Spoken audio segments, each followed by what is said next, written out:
Di cerita sebelumnya Chu Tianzu telah berhasil memulihkan kekuatan dari Huyan Jue. Sehingga kini Huyan Jue berterima kasih kepada Chu Tianzu. Namun Chu Tianzu meminta Huyan Jue untuk tidak berterima kasih. Karena dia harus bergantung pada usahanya sendiri untuk menyembuhkan dirinya secara total. Menurut Huyan Jue, meskipun hanya separuh kekuatannya yang pulih itu sudah lebih dari cukup. Dan dia akan menepati janjinya untuk menjadi pengawal dari Chu Tianzu. Karena Huyan Jue menepati janjinya, Chu Tianzu juga berjanji akan membantunya dalam mengembalikan kekuatannya secara penuh. Di saat bersamaan ada seseorang yang berteriak dengan keras meminta Huyan Jue dan Chu Tianzu keluar. Setelah keluar dari ruangan, terlihat seseorang yang berteriak adalah pemuda dari keluarga Zhen dengan membawa beberapa prajurit bersamanya. Lalu pemuda itu meminta para prajurit menghukum Chu Tianzu beserta pelayannya. Karena mereka telah berani menyinggung Jenderal Besar Zhen. Namun di saat bersamaan secara tiba-tiba Huyan Jue telah berada di hadapan para prajurit itu. Dan dengan mudahnya dia memukul kedua prajurit yang berada di hadapannya. Hingga membuat kedua prajurit itu terlempar ke belakang. Lalu Huyan Jue menyelimuti tangannya dengan energinya dan mengarahkannya ke dalam ruangan. Dan di saat itu juga senjata yang berada di dalam ruangan itu bereaksi atas panggilan Huyan Jue. Sehingga senjata itu melesat dengan sangat cepat ke arah Huyan Jue. Bahkan hampir saja melukai Chu Tianzu yang berada di tempat itu. Dan di saat bersamaan semua prajurit mulai menyerang Huyan Jue secara bersamaan. Namun hanya dalam sekejap, Huyan Jue berhasil mengalahkan semua prajurit itu. Sehingga membuat pemuda dari keluarga Zhen merasa penasaran mengapa sampah Huyan Jue menjadi sekuat itu. Lalu Huyan Jue memanggil pemuda itu sembari mengeluarkan aura yang begitu mendominasi dan dia pun berkata, "Yue Qinsan, jika kau ingin menyerah dan kabur, mungkin aku masih dapat mengampunimu." Namun Yue Qinsan masih saja bersikap arogan dan dia kembali meminta para prajuritnya untuk menyerang Huyan Jue. Menanggapi hal itu Huyan Jue hanya tersenyum tipis sembari menyalurkan energinya pada tombaknya. Lalu dia melepaskan energinya sehingga terciptalah ledakan energi yang terlihat sangatlah mendominasi. Akibat dari ledakan energi itu, terciptalah fluktuasi energi berbentuk avatar dari Huyan Jue beserta tombaknya. Yang membuat Yue Qinsan hanya bisa ternganga dan tidak lagi dapat berbuat apa-apa. Setelah beberapa saat Huyan Jue malah menjual rumahnya seharga 10 tael emas.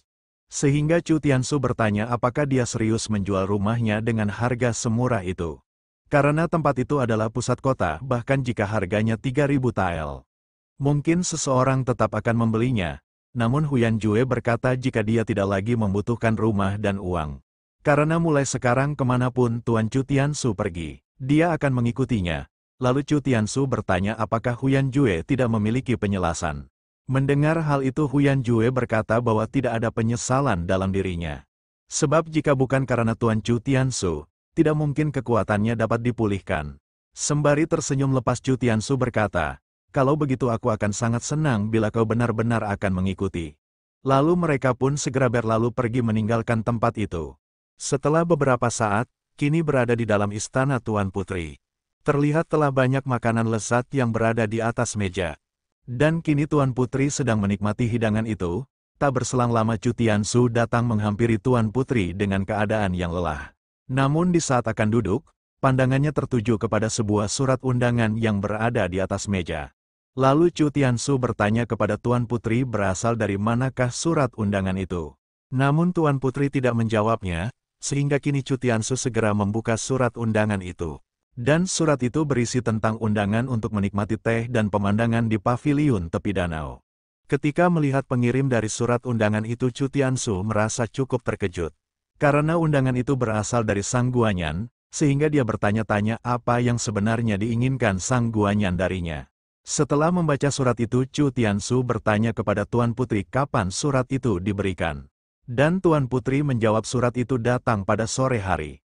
Lalu Chu Tianzu bertanya apakah Tuan Putri akan pergi menghadiri undangan itu.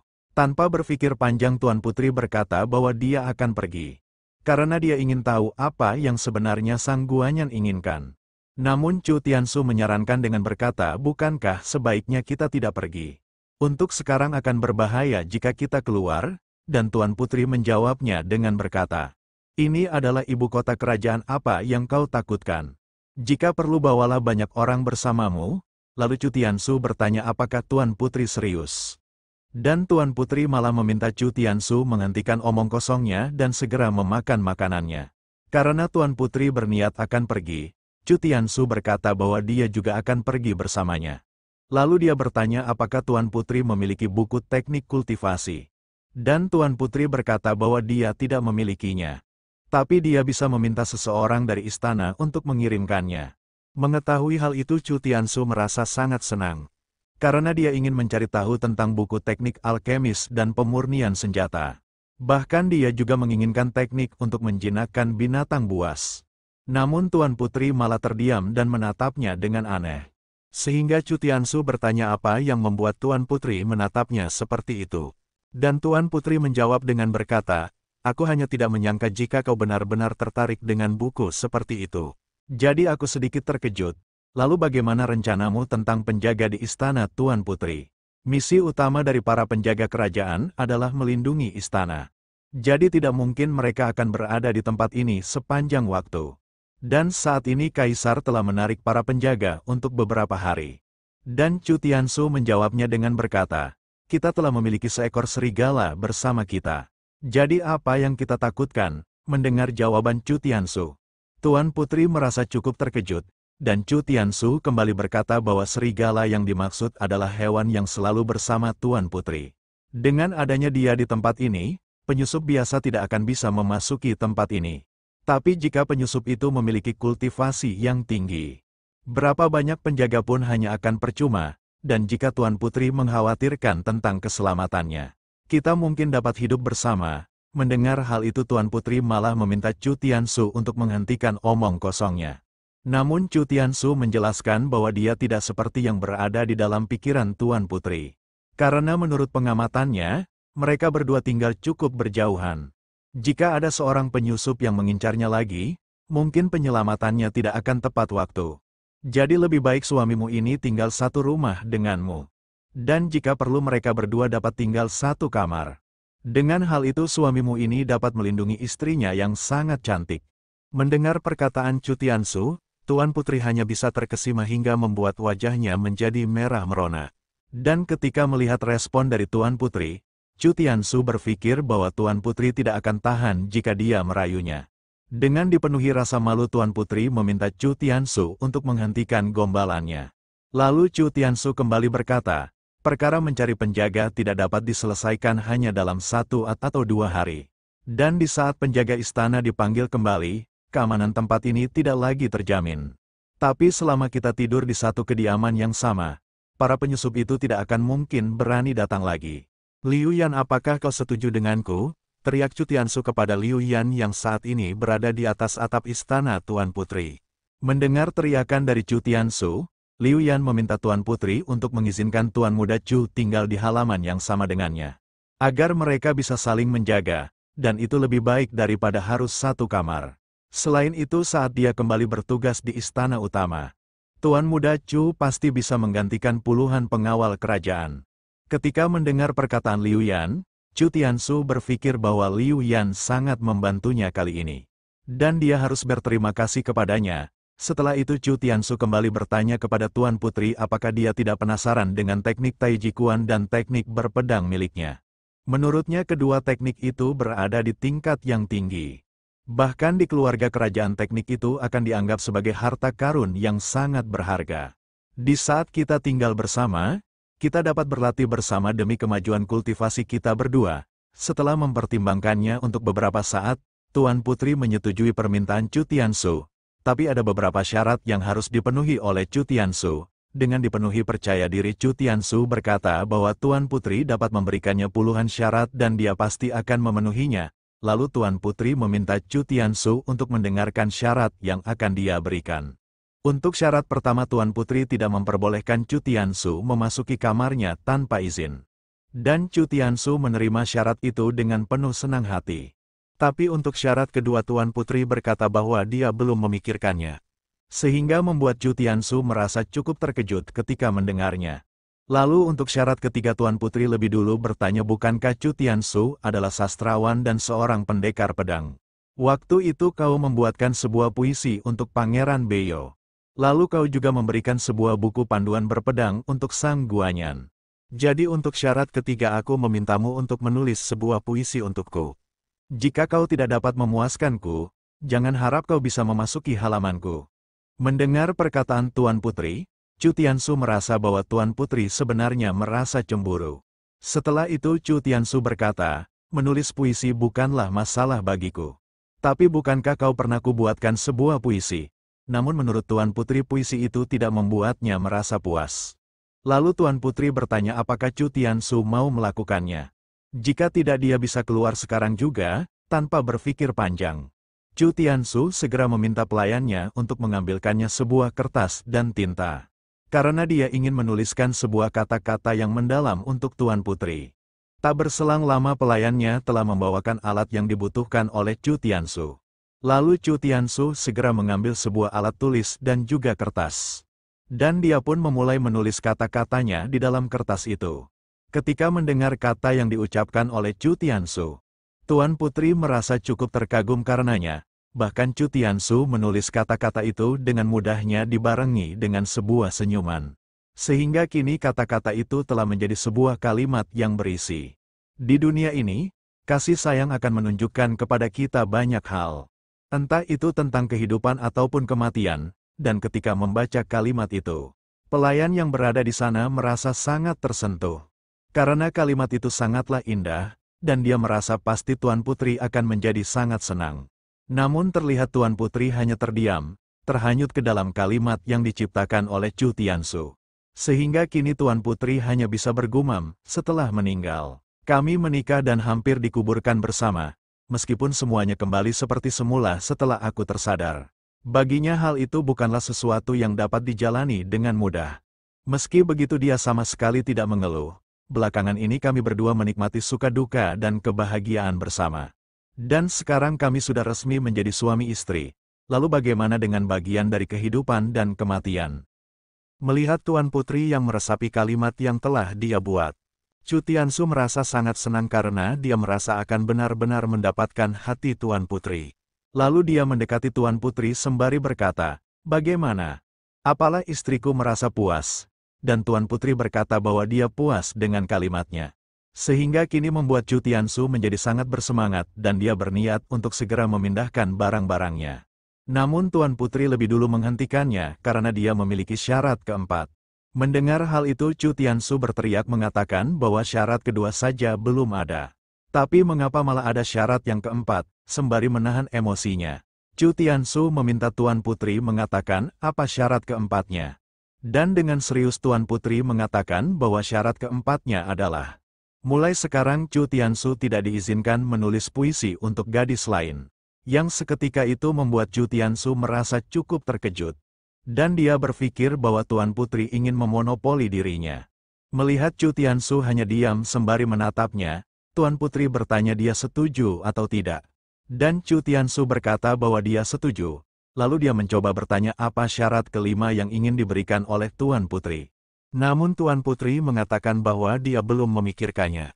Dan dia akan memberitahu Chu Tiansu jika sudah mengetahuinya. Mengetahui bahwa ada syarat kelima, Chu Tiansu merasa sangat jengkel. Tapi dia tetap mencoba untuk menahannya. Lalu Tuan Putri menyarankan Chu Tiansu untuk mempertimbangkan masalah penjaga dengan serius. Karena menurutnya Kaisar sedang menguji mereka lewat masalah ini. Entah di masa depan kita tinggal di wilayah kita sendiri atau tidak. Tapi kita tetap harus mencari penjaga yang dapat membantu kita. Mempekerjakan penjaga itu sama seperti membentuk sebuah tim. Jadi seekor monster serigala tidak akan bisa melakukan semuanya sendirian. Menurut Chu Tiansu, jika mereka ingin tinggal di wilayah Yan Huang, mereka harus memiliki sebuah kelompok yang berisikan para penjaga yang kuat. Lalu Chu Tiansu bertanya tentang apa rencana yang dimiliki oleh Tuan Putri. Dan Tuan Putri berkata bahwa sebenarnya ibunya telah memberikan beberapa pelayan untuknya. Dan untuk sekarang orang-orang yang berada di sekitarnya sudah cukup baginya. Jadi untuk masalah penjaga dia akan menyerahkannya kepada Chu Tiansu. Mendengar perkataan Tuan Putri, Chu Tiansu merasa jika Tuan Putri sudah mulai percaya dengannya. Hanya saja Tuan Putri tidak dapat memperlihatkannya dengan baik. Setelah itu Chu Tiansu berkata bahwa untuk saat ini dia hanya memiliki beberapa ide. Jadi serahkan saja semuanya kepadanya dan dia akan memikirkannya baik-baik. Dan Tuan Putri meminta Chu Tiansu untuk melakukan apa saja yang dia inginkan. Lalu Chu Tiansu kembali bertanya apakah Tuan Putri telah menggunakan rumput spirit yang dia berikan. Dan Tuan Putri mengatakan bahwa dia belum menggunakannya. Karena saat ini dia hampir mencapai praktisi spirit. Jadi dia ingin mencapainya lebih dulu sebelum menggunakannya. Mendengar hal itu, Chu Tiansu menggunakan penglihatan X-ray-nya sembari dia bergumam. Dengan cara itu kau bisa naik satu tingkat lebih cepat. Jika rumput spirit itu digunakan sekarang, sebagian besar khasiatnya akan terbuang percuma.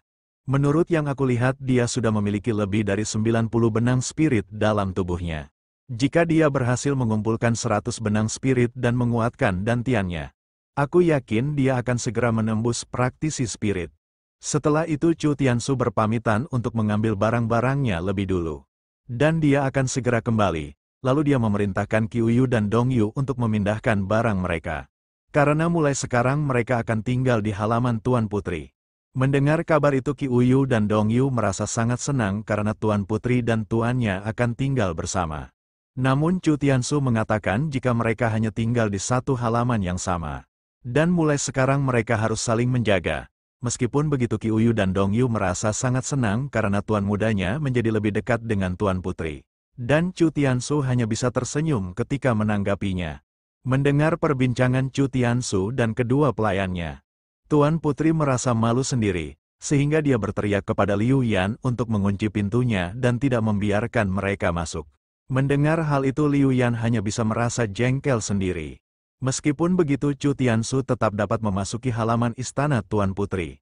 Sehingga malam itu membuatnya tidur dengan penuh senyuman. Bahkan perasaan bahagia terpancar dari wajahnya, walaupun begitu di dalam domain mimpi Chu Tiansu tidak pernah melewatkan melatih kultivasinya.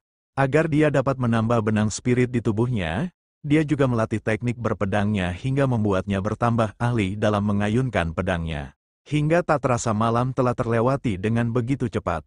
Dan pagi yang cerah mulai menyambutnya, dan pada akhirnya Chu Tiansu berhasil memadatkan 6 cakra pada tubuhnya.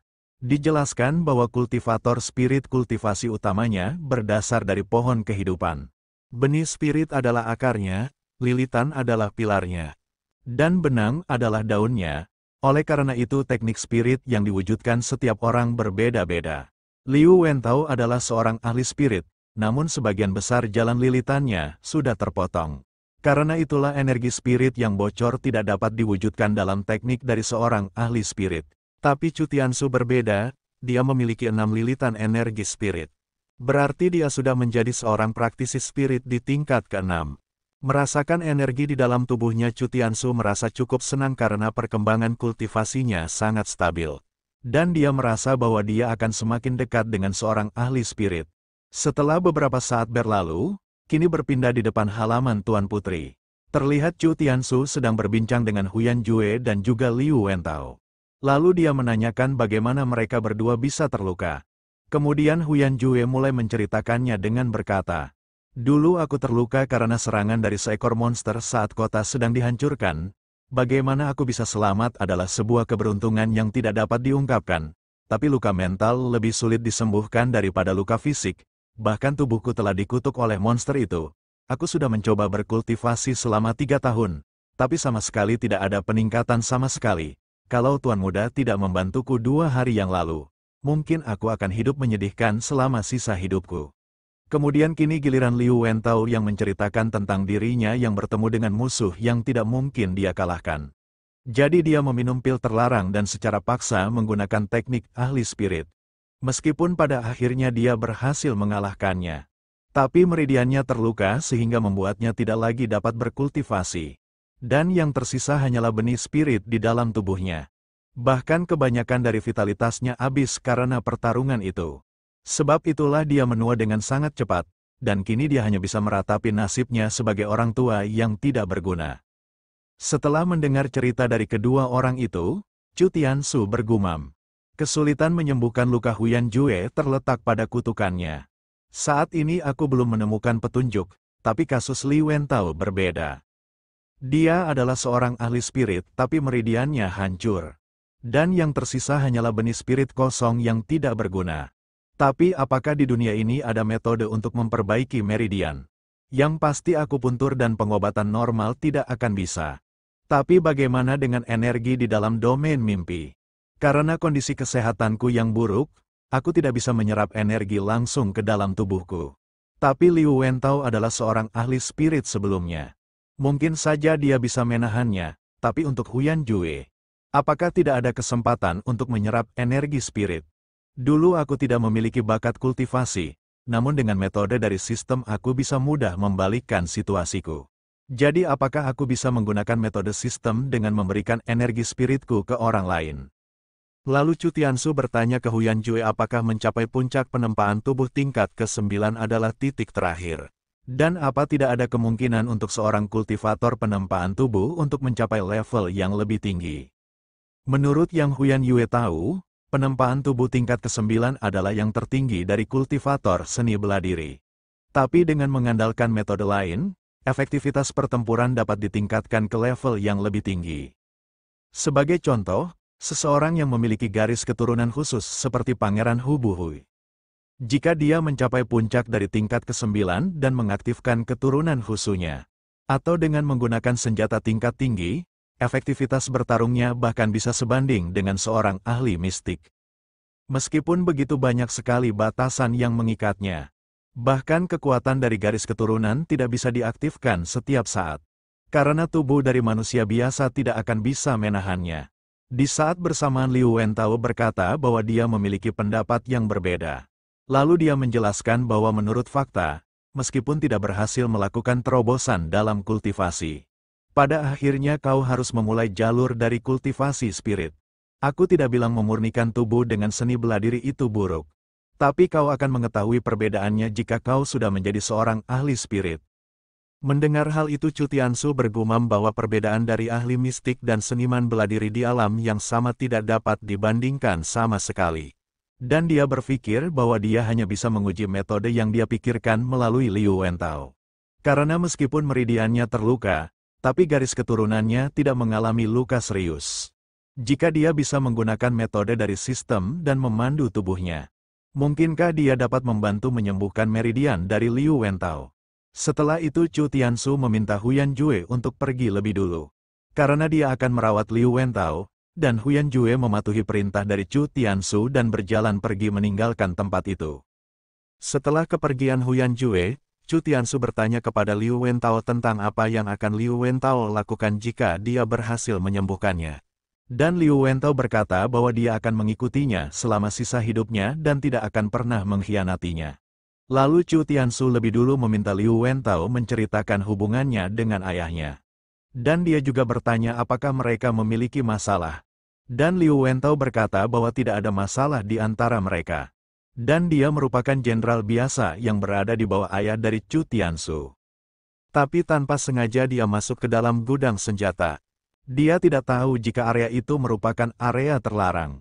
Tanpa mengizinkannya untuk menjelaskan kejadian yang sebenarnya, Jenderal Chu segera meminta bawahannya untuk menghancurkan meridiannya dan mengusirnya dari kelompok prajurit. Sehingga setelah kepergiannya dia bertemu dengan musuh di medan perang, yang membuat kondisi tubuhnya menjadi semakin buruk. Setelah mendengarkan cerita dari Liu Wentao, Chu Tiansu memintanya untuk mengikutinya ke halaman belakang. Karena dia akan mencoba untuk menyembuhkan meridian dari Liu Wentao. Dan Liu Wentao berjalan mengikutinya. Setelah berada di dalam ruangan Chu Tiansu mulai menyalurkan energinya ke dalam tubuh Liu Wentao sembari dia berkata, "Tutup matamu, lalu rasakan benih spiritnya dan mulai jalankan tekniknya. Meski meridianmu rusak dan energi spiritmu hanya tersisa sedikit, kekuatan mental dan wawasanmu masih ada di sana. Tenangkan dirimu dan kendalikan energi spirit yang berada di dalam tubuhmu.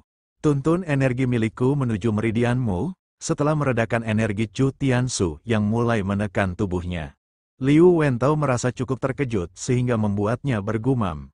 Aku merasakan ada energi yang mengalir masuk ke dalam tubuhku. Meskipun sebagian energi itu bocor melalui meridian yang rusak, kekuatan spiritku masih terus berkembang dan aku merasa meridianku juga mulai menunjukkan tanda-tanda pemulihan. Aku sungguh tidak bisa mempercayai hal ini. Bagaimana Chu Tiansu yang dianggap tidak berguna oleh semua orang memiliki begitu banyak energi spirit, meskipun aku tidak bisa mempercayainya. Tapi energi yang dituangkan ke dalam tubuhku ini sungguh nyata. Di saat bersamaan Chu Tianzu berteriak meminta Liu Wentao untuk lebih fokus dan menyingkirkan pikiran yang mengganggunya.